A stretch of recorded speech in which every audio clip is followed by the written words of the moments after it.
You're listening to Tech Innovator, the podcast dedicated to cutting-edge technologies brought to you by the IEEE Techverse of Sri Lanka.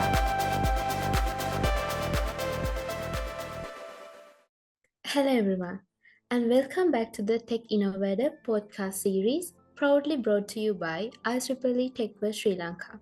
We are excited to embark on this new season, building upon the success of our previous 3 seasons. You are tuned into the 4th episode of Season 4, where we continue to explore the frontiers of technology that are shaping our world. With the Tech Innovator, we bring you to the latest cutting edge and leading edge technology. Today, we are shifting gears to another equal impactful topic, space robotics. I'm your host, Chamali Wedage. And today, we are diving deep into the world of space robotics with a true expert in the field. Joining us, Mr. Bhanuka Dayawansa is currently serving as a lecturer in Mechatronics Engineering attached to the Curtin University Colombo, as involved postgraduate research at the Department of Electronics and Telecommunication Engineering at the University of Moratuwa. He is also serving as the Vice Chair of the IEEE Industry Application Society, Sri Lanka Chapter, and the Vice President of the Section C, Sri Lanka Association for the Advancement of Science. His main research interests include robot control, optimal control, and orbit manipulation and state estimation in robotics. He has authored and presented several papers in these domains as well. We are thrilled to have him with us today to share his insights and expertise on all these things about space robotics. Mr. Bhanuka, welcome to the show. Good evening. Good evening, sir. Once Trevor Paglen said, anything humans can do in the space, robots can do better.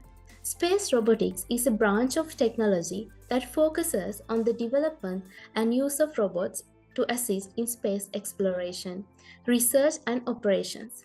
These robots are designed to withstand an extreme conditions of space, aiding astronauts, performing repairs, and conducting scientific missions in environments where human presence is limited or impossible.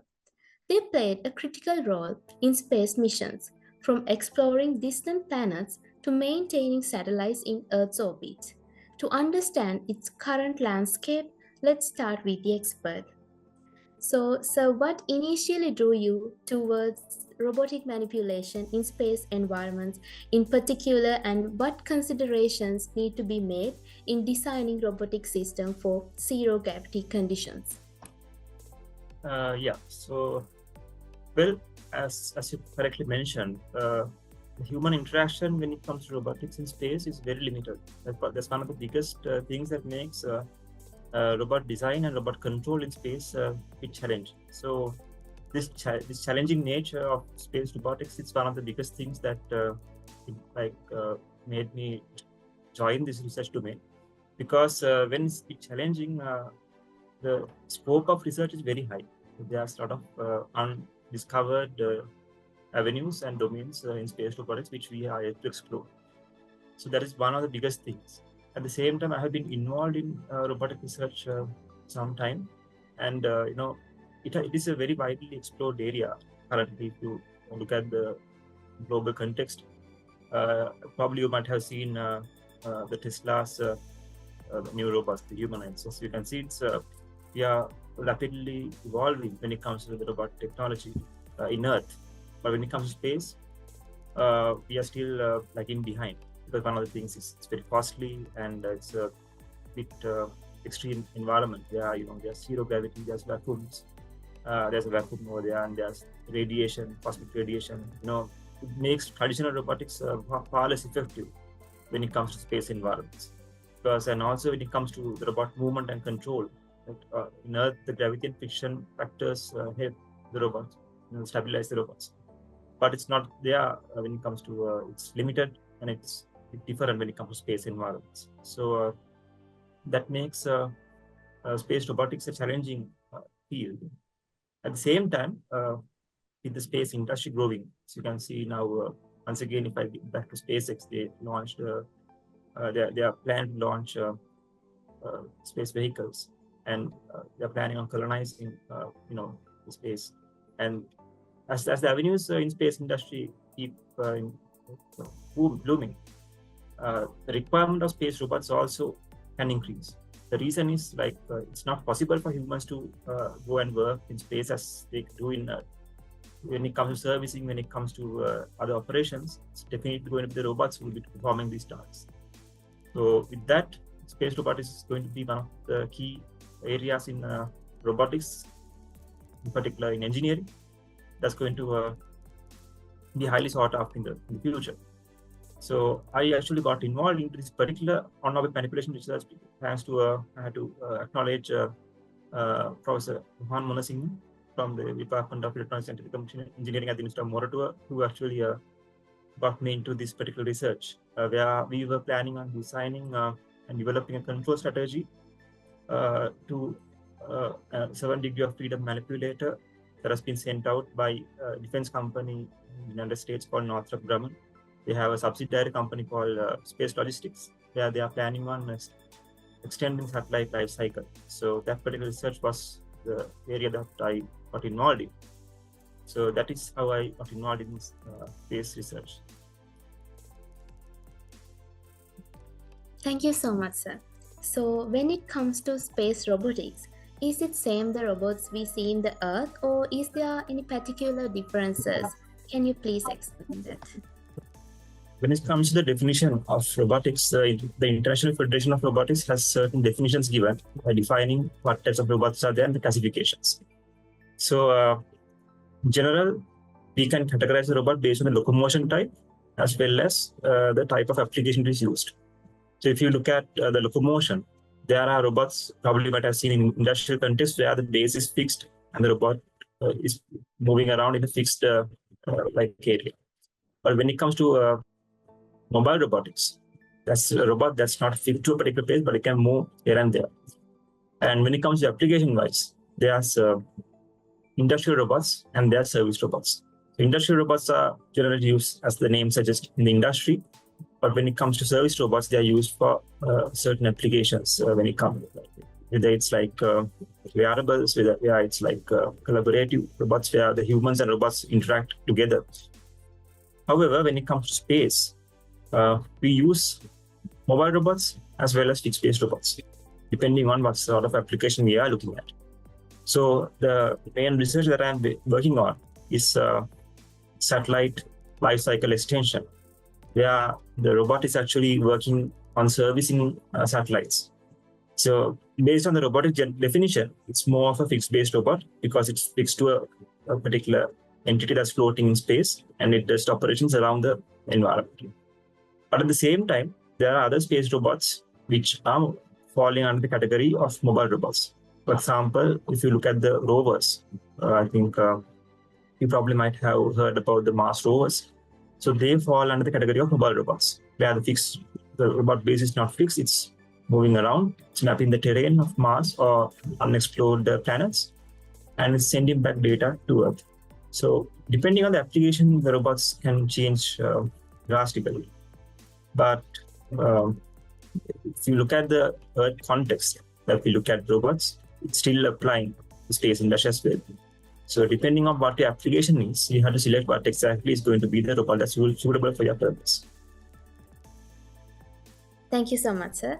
Yeah, I'm pretty sure even the answer to the first question intrigued our audience much more. So, as an expert in this field, can you explain current control strategies for space manipulators and robots in general and their limitations, and why one control method can be better than another? It's a good question. So we'll first start with what control is. Robot control, as I mentioned, the robot control. So in particular, controlling in this context is basically we want a particular desired requirement to be fulfilled, and how that is fulfilled to what extent. That is basically what we're trying to achieve in a particular in designing a control system. For example, imagine like your air conditioner. You set to a particular temperature, and how fast and how precise the temperature is controlled by the air conditioner defines how good the control system of that particular air conditioner is. So when it comes to robotics, control has been paramount of importance when it comes to robotics because it's mostly autonomous.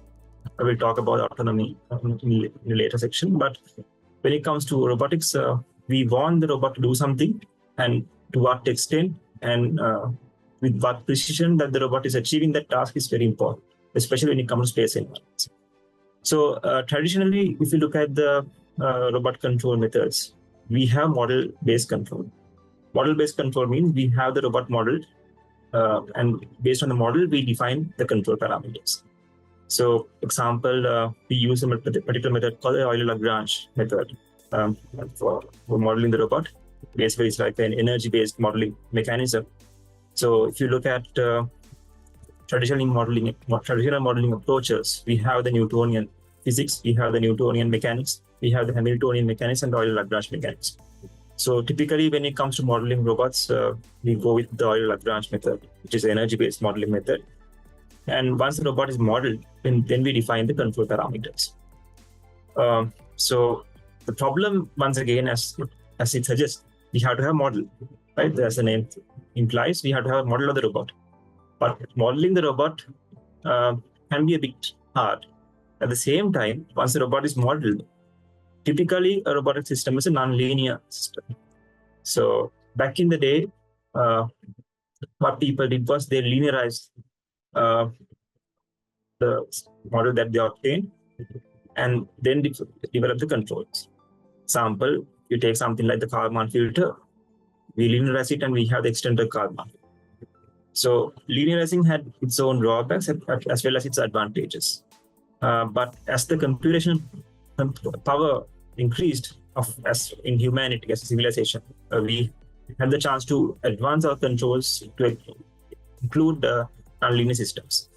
That's why if you look at early robots like the Honda Asimo type humanoids, as well as now, if you look at the Boston Dynamics Atlas type robots, you see a lot of improvements in the movements. There's a lot of fluidic movements involved.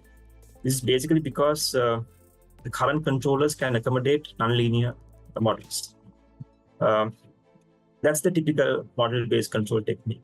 And at the same time, currently we have AI as well in robotics. So we have another technique called learning-based control, the model-based control as well as the learning-based control. And when it comes to learning-based control, we try to incorporate AI techniques in robotics. These are the main control techniques that's currently there for robotics. Yeah, thank you so much, sir. That is a great breakdown. And if anyone in our audience is wondering, can you please explain what is the role of sensor fusion in space robotics? How does sensor fusion play a role in improving manipulation accuracy, and what makes it crucial in unpredictable space environments? Okay, so I'll start with what sensor fusion is. Sensor fusion is basically you are fusing multiple inputs from multiple sensors to get a much more precise and much more accurate read of the exterior environments. So I will just come into, because it's a large domain, I will just use my research as an example. So in my research, I'm using sensor fusion mainly for grasping. So if we take as an example a human whose all sensory organs are functioning very well. If you are asked to grasp something that is there, say there's a particular object like a mug or something on the table, you want to grasp it, right? So if you want to grasp it, the first thing that happens is it is there. I don't think it's visible, but imagine that there's something is there. You're trying to grasp it. So if you don't have the touch sense, you are basically looking only using your eyes. You're getting a vision input. You can see that your hand is moving towards the object and you're grasping it. But you exactly don't know, if you don't have the input, the sensory input from your skin, the amount of pressure that's been exerted on the object, whether it's sufficient for you to hold the mug or not. So sometimes it might not be sufficient. So when you lift it off, it might fall down. So it's important that we use both these sensors. The tactile, or basically tactile means the force sensing of your fingers as well as the eyes. It's a coordination between both the eyes and the skin. That's what we call fusion. So when it comes to robotics also, it's very important, especially in space, because in space, the inertial conditions, the gravity conditions are very much different than in Earth. So if I'm going to use a manipulator to move an object that is in space, in case where I'm trying to operate on a satellite and service it, if my force is not precise, it maybe exceeds a certain amount, this object might float away in space, and the robot has to follow the object and try to grasp it. It's going to be a totally complicated dynamics problem. So it's very important that at the time of grasping, the amount of force exerted is optimal, and also the speed that is approaching is optimal. So we have to plan the trajectories of the robot accordingly. So in that case, you have to have sensor fusion. And the sensor fusion technique, there's multiple techniques that you can use. I'm using this extended Kalman for this purpose. So basically, in very simple terms, you are getting multiple sensory inputs. You are using vision. Maybe you can use some other sensors also, and you can have the tactile. And you can basically define this sensor trust mode. And by that, you can do that in your filters. And whatever sensor you trust more, whatever sensor that you think is more accurate, you can have higher value given. And based on those sensory inputs, your system will operate. And by doing so, you can avoid any type of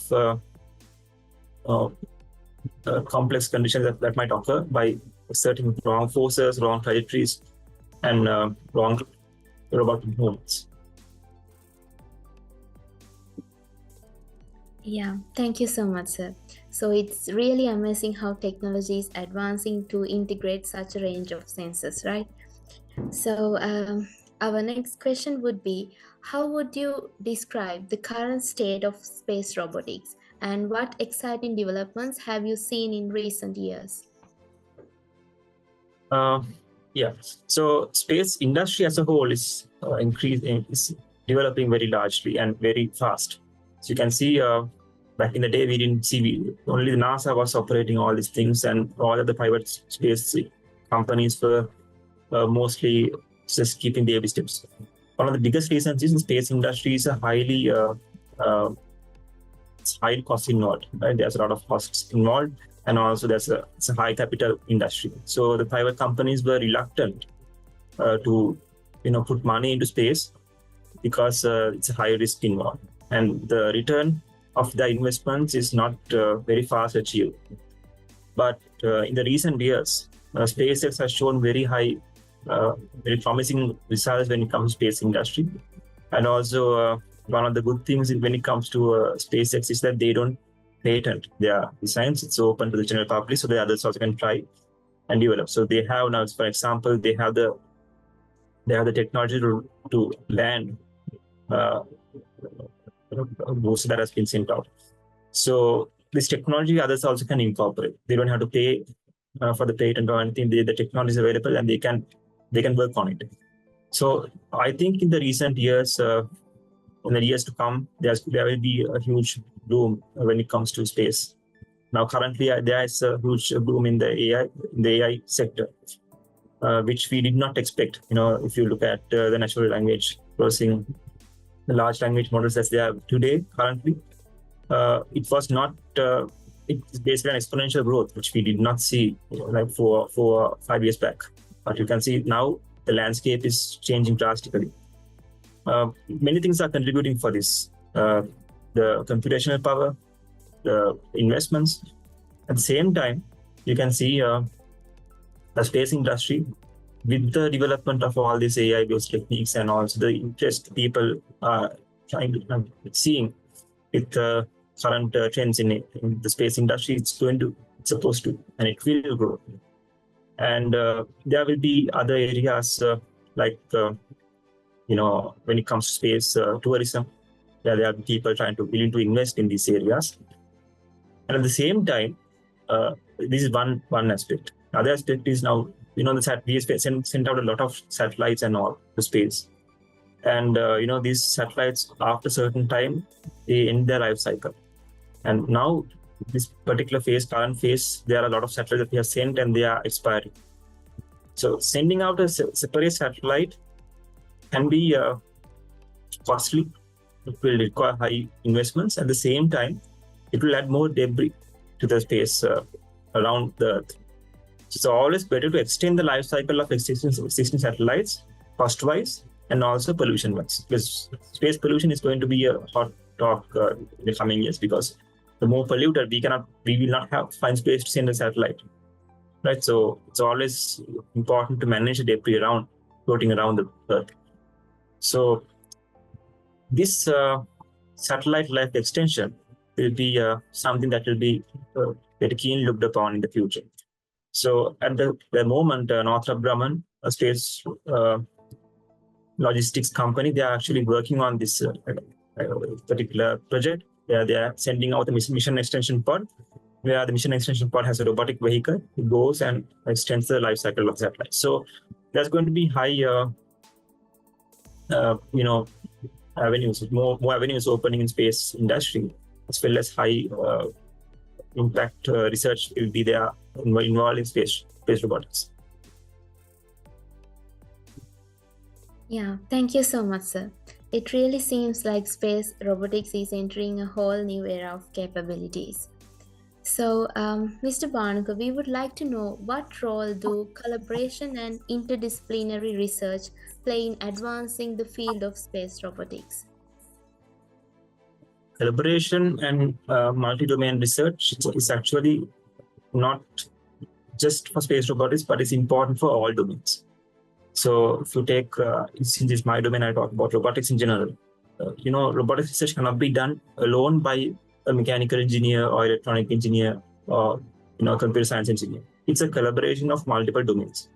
And if one person is trying to do all these things alone, it's mostly impossible. But even if it was possible, it's going to take so much of time, and probably the outcome will not be as desired in the level that he or she desires. It's always good to collaborate, and especially when it comes to space robotics, it's an area where there's going to be a lot of control is involved. Controls theory is very much involved in space robotics, because once again, the human involvement is very limited. And another thing is the communication, and also the electronics, the physics, the space-based physics that's involved. So it's the involvement of multiple domains, multiple fields, and it's equally important that everyone that's involved in this domain gets involved in this type of research, because there might be a really good engineer who is really good in robotics, but lacks the knowledge in basically space environments. So his models that he developed for robot control might not be as accurate as it is that he thinks, because he's not taking into account the space conditions. So, and also at the same time, AI is really advancing, and it's always good to go for learning-based techniques if it's possible to increase the potential of this space robotics industry. So it's not only for space robotics, but for all the areas. The future is collaboration. You cannot do research alone, as we did earlier. All domains has to take part, and the research communities have to communicate with each other and interact, so that they do more productive research to the world. Yeah, I think that's a great point. It is really exciting to see how collaboration can push the boundaries of what's possible. So, Mr. Bhanuka, according to your research history, can you discuss the practical applications of your research beyond space, and how do you see these advances contributing to fields like autonomous robotics and AI? Yes. So space robotics, even though we are developing a robot control for space alone, these systems can be fine-tuned and using Earth or any other field as well. When it comes to space robotics, one key thing that we look at is the precision and the autonomy. So, because if you look at ground-based robots that we see in the industry, there's a little bit of teleoperation and human operation that's involved. So there's a human sometimes who's there, to control the robot at standby. But when it comes to space robots, it's going to be a bit challenging, because it's high latency, you cannot basically communicate real time with the robot. There's always going to be a delay, right? So there's autonomy involved. You have to make the robots a bit autonomous. So when you talk about autonomy, other fields also can, take advantage of autonomous robots rather than having human control. You can limit the human control by making the robot autonomous.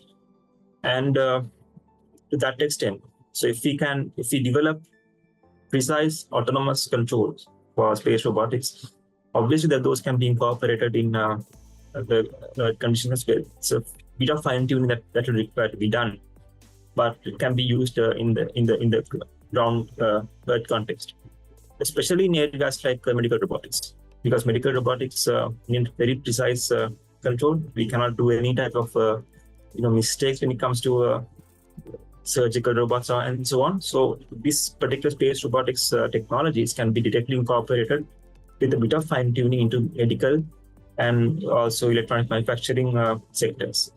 So, yeah.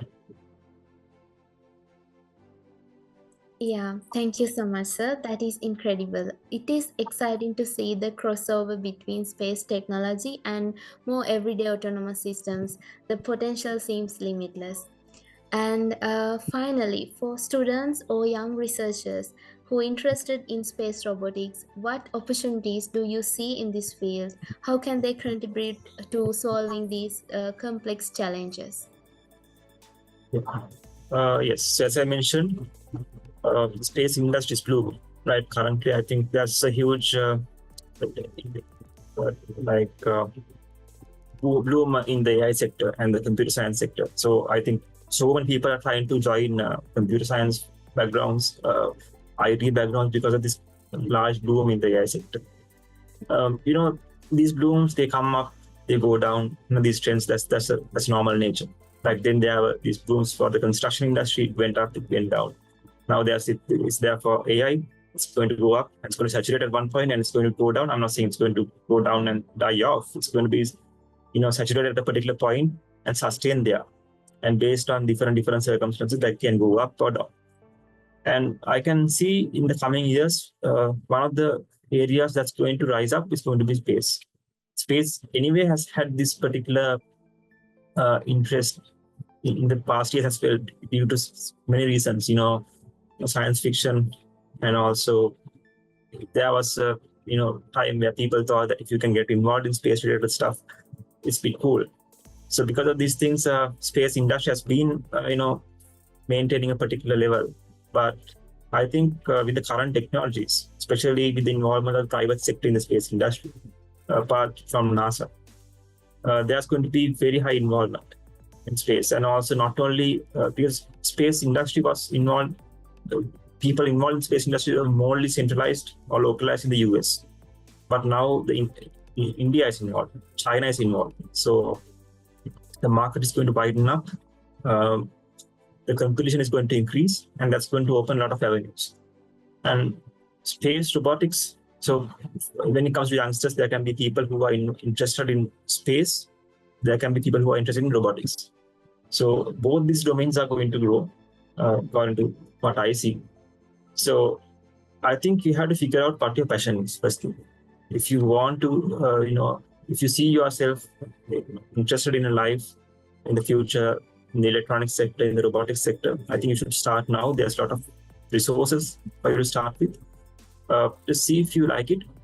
And if you are really good at something, you can definitely excel, and you can definitely find placement in that area. So start working on that area.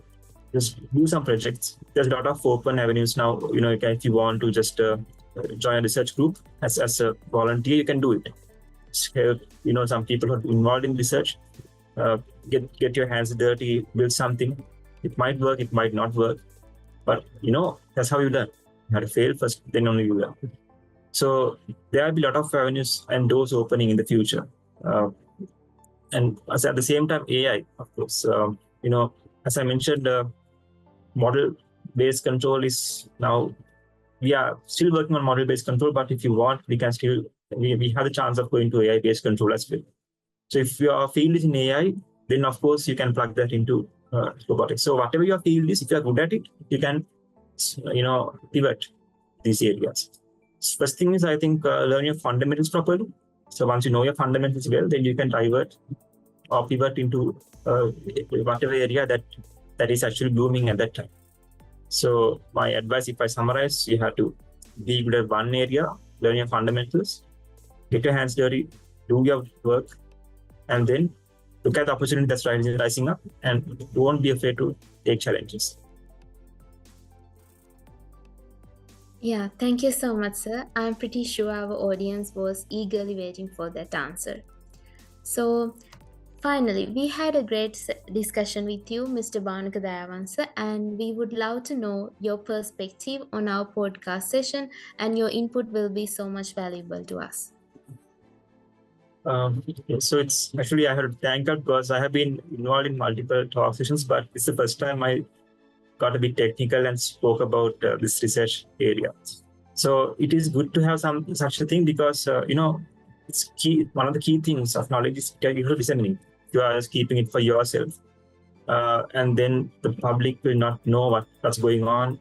And making a podcast actually, and getting, individuals and people who are, involved in a particular research area or particular industrial area will help him or her to disseminate the knowledge that he's working on. That will actually get people who are interested to, branch out from there and improve the particular domain. In the end, actually, what we're looking at is a more advanced community and whatever the service or outcome that we can do to the community. So by making knowledge more widespread, the areas that's going to branch out from the knowledge that's already there is going to expand. So I'm thankful for you all for doing this. You are basically spreading out knowledge among Sri Lankan youth and as well as the global youth. So there will be more exciting areas branching out from the existing research that's going on. So it's a good job. Thank you very much, Mr. Bhanuka Dayawansa, for sharing your expertise with us today and helping our audience understand the advancement in space robotics. So, listeners, we hope you enjoyed this episode. If you are interested in learning more about the latest cutting-edge technologies, stay tuned with us through our podcast platforms, Spotify, Apple Podcast, and YouTube, as we have many more sessions lined up for you. Until next time, I'm Chamali Wedage from IEEE Techverse Sri Lanka, signing off from this episode. Stay curious and stay tuned for more explorations in the ever-evolving world of technology. Goodbye. Thank you, sir. Thank you.